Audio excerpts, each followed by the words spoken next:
काली जने सांग फोन करथिला कहिला मो जीवन रे बहुत ऊपर को जीवा को चाहे बहुत आग को जीवा को चाहे सेथि पई कहारी संगे मो संपर्क एते रखुनी कारण मो जीवन रे मो सफल मनीषटी हेबा को चाहूची। मु ताको गोटे कथा कहिली गछ को देखिछु से ताड़ गछ हो नड़िया गछ हो आंब गछ हो बा लंका गछटी हो बा दुबटी हो कहला हाँ देखी सबु गछ को प्राय तो मुझे देखी मु भी कौ फरेन रो आसीनी जे गछ को देखी मुझे ओडिशा रे जन्म तोर मोर तो पिलादिन एमती कटी मु हसी देली कहली तू तो ओडिशा रे जन्म ताहले फरेन रो आसला भलिया कथा कहीं कहूचु से भी हसिला मते चाहिला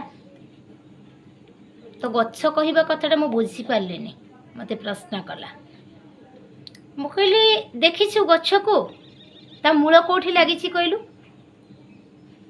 कहला माटी रे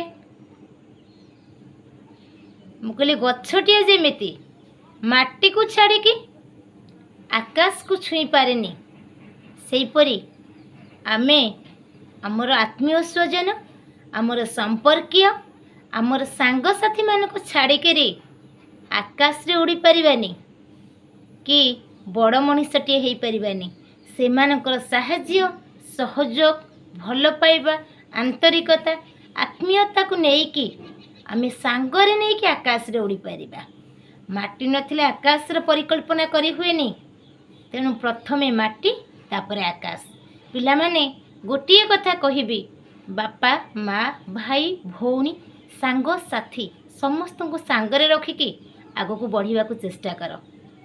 समय समस्त पाखरे अच्छी किंतु आम अभिनय करुचे मु बहुत व्यस्त मु ही दुनियार सबुठारु बिजी पर्सन यह केवल आमर अहंभाव आउ आत्मगर्व को ही एठी प्रतिपादन करुछि। आम जानतरे हो बा अजाणतरे सेई माननको छाड़ीदेले आम केबे भी आगो को जाई परिबानी।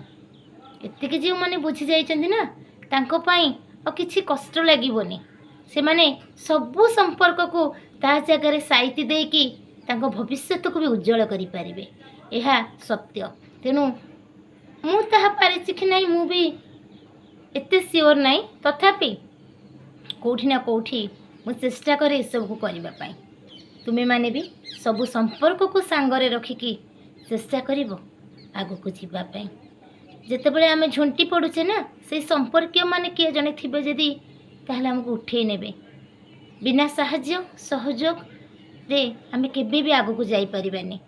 तेणु चेष्टा करिवो सब बेले संपर्क को ता स्थान रे रखिकी भविष्य को उज्जवल करिबा पई। जय जगन्नाथ।